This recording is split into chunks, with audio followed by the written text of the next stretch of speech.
Hello, I am Morris Last, and this is a guided tour of my ePortfolio.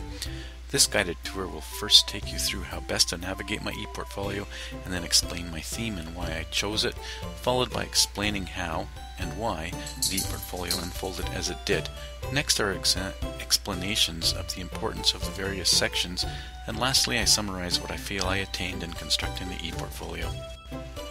This ePortfolio was constructed as a capstone project while in the University of British Columbia's Masters of Educational Technology, or MET for short. The ePortfolio is meant to display my learning while in MET, as well as provide an opportunity for reflection and further growth. If you're watching this on YouTube, my ePortfolio is found at mlast.host56.com. Navigating my ePortfolio. As can be seen, the ePortfolio is set up to be navigated through menus that are located under the title and logo. The main content is shown down here in this central main frame, which can be controlled using this scroll bar over here.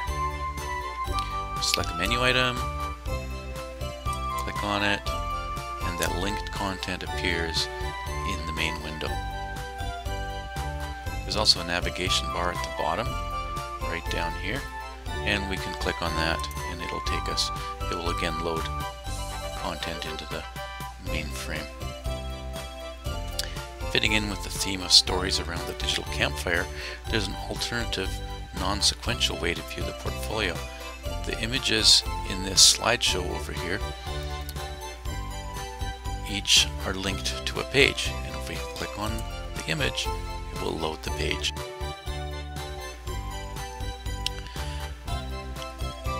I designed the ePortfolio to fit in a full-screen browser window on a monitor with a resolution of at least 1050 pixels high.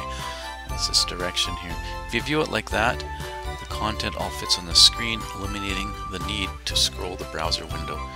But you can view it however you want. There is a plugin required. Of course, if you're viewing this on YouTube, you already have the Flash plugin that is required to play YouTube videos. I created a high quality slideshow using Pro Show, and it requires a folder Dex plugin. If you don't want to or cannot install the plugin, by all means view the lower quality exported slideshow on YouTube. More specifically, in regards to navigation, Campfire Stories itself has a link to the story's overview, and I've got a little description about each story, and a link to the story, and a link to the artifacts that are discussed in that story. I have an evidence page here, which is another way to navigate and go through. It's really a list of my stories and the artifacts that are in it. And I have an artifacts list, which is the reverse. It's a list of the artifacts with a link to the stories. I have an about me, who I am, the theme explained, contacts, proposal. I've got a comments page as well. And that's navigating my ePortfolio.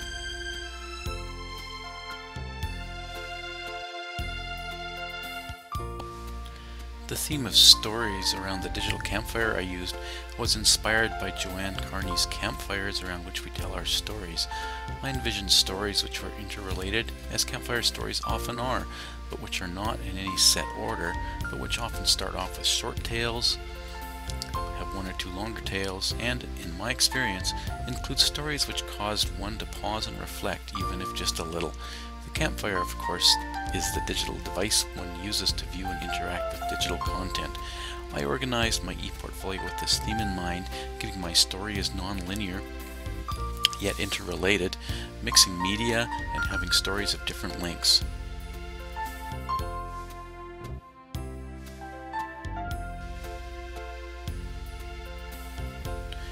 To construct my ePortfolio, I chose a number of artifacts from amongst the many assignments and activities created during MET, and then sorted them into categories of academic works, practical works, reflective works, and multimedia works. Story 1 is academic works, Story 2 is practical works, Story 3 is multimedia, Story 4 is philosophical works or reflective works. I chose works which I felt illustrated growth and learning, breadth and depth, or were key moments for me. My academic writing, starting with my essay, the first piece of writing that I did for my MET program, I thought it was quite good at the time, but looking back on it, it's naive, it's shallow, it is not really that well written, comparatively speaking. If I compare that to my published work, which of course meets standards outside of MET, because it was accepted by the Society of Information Technology and Education to be published and presented at SITE 2012. This does show much more sophistication in my writing. It does show much better style. It does show that I did improve in my writing during MET. For my practical works story, I chose to discuss my 2 concept maps and my Moodle module that I created for eTech 565. The concept maps demonstrate that I have a familiarity with and an understanding of research and theory in education. The Moodle lesson, which of course is a YouTube video, so I'm not going to pop it up here, it demonstrates that I can link theory to practice. For Story 3, my multimedia works, I chose videos created for eTech 531 in my Directed Studies course, as well as a story created for eTech 565A. I felt these works were important because they made me realize the creation of media is in itself a way to build knowledge and a way to greater understanding, and not just, as I previously had thought, a way for self-express. In creating this particular story, I found myself thinking about my thinking in ways I had not before, reflecting on the tools and how the tool shapes the content, and in turn can actually shape the user or the creator. Story number 4 is about my philosophical reflections. I included as evidence some blog posts, concept maps, discussion posts from various courses, and I also included my philosophy of education. I think that in story number 4, it's quite clear that I have become a reflective practitioner. I might not have been to start with, but I am now. Interestingly enough, I used multimedia. I created a pro show slideshow to express the content of this story. I felt that it was an interesting way to go about doing it, and I felt that I could therefore reflect better, gain better understanding, because I just finished story number 3, in which I said creating media is a great way to gain deeper understanding. I think through creating this media, I did gain a greater understanding and a much higher appreciation of reflection, of the ability to learn through reflecting. For story number 5, it's really my final, the finale. I only included one piece of previously created work, and that was my published work.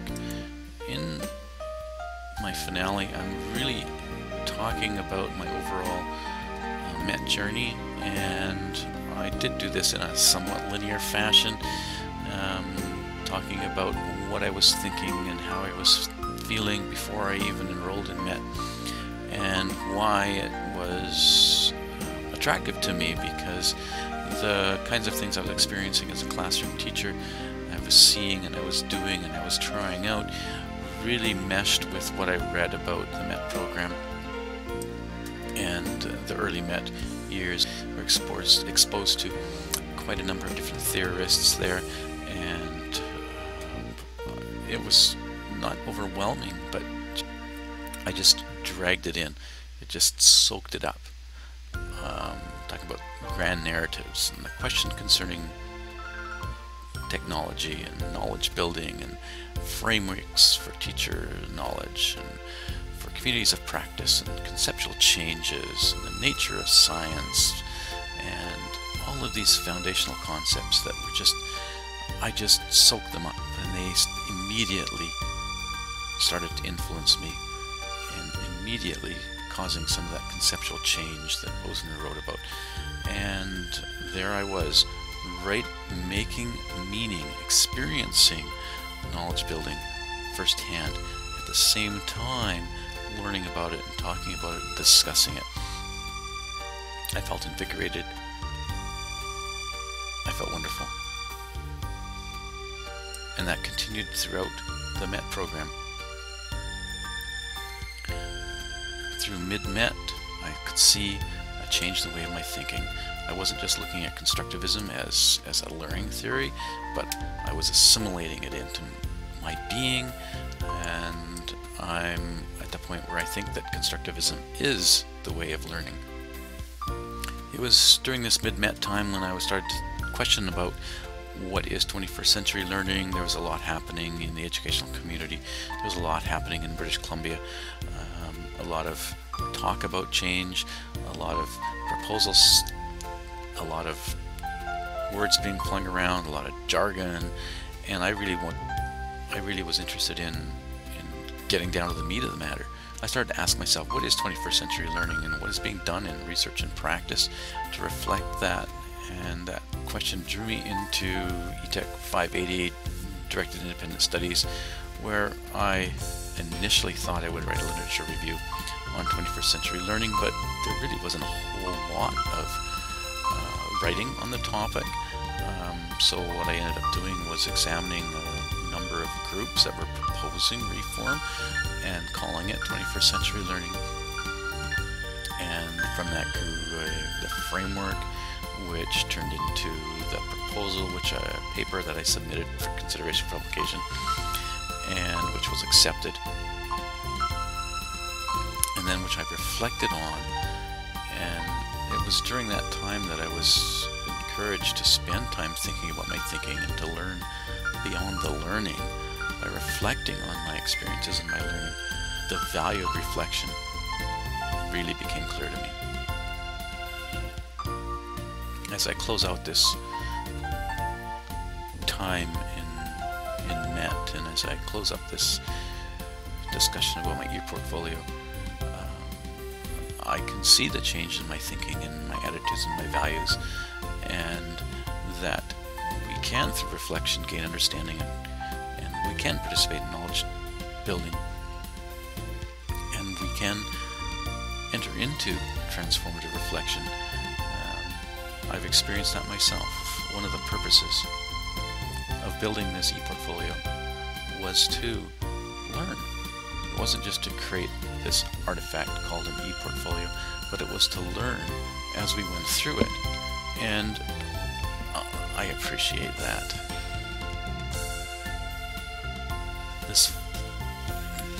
Building this ePortfolio has given me insight into the value of reflection, and has caused me to be more, it's given me more determination to become a better reflective practitioner, and to integrate reflection into my courses and to cause my students to reflect on their own learning. As I bring this guided tour to my ePortfolio to a close, I realize I would be remiss if I did not talk a little bit more in depth about the experience of publishing this the paper that I wrote and was published and presented at Site 2012, academic writing, in-depth analysis and synthesis of a topic that I think is quite interesting, and that is educational change and how technology influences educational change. That's really what I ended up getting out of this experience, creating a framework based on what I read and what other people had done, but what I thought was not quite going far enough, and creating new ideas and creating learning advantages, and not just thinking of curriculum as this list of things that is there, taking care of the digital divide, which is still predominant in our society, even here in North America. The new literacies that aren't being recognized, and the fact that teacher training or teacher education needs to include more of a focus on educational technology, since it is so prevalent in our society, and it just needs to be more of a focus on there. We need to fix the way that technology support happens in schools. It's an ongoing issue with everybody that I talk with. It's an ongoing issue in my workplace. It's an ongoing issue in many other places. But we also need to remember that we're not going to get rid of the 3 R's, those fundamental parts about reading and writing and doing arithmetic. And it's like the basis of my framework. The learning, incredible.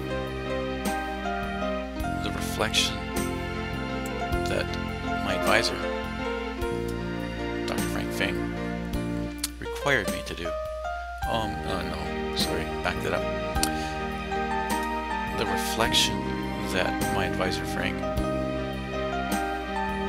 compelled me to do was as invigorating and as exciting and as interesting as doing the research and writing the paper and presenting. And it has made me a believer in reflective practicing. And it makes me understand when he was talking about transformative reflection at the beginning of this course, how that can come about. I'm a believer.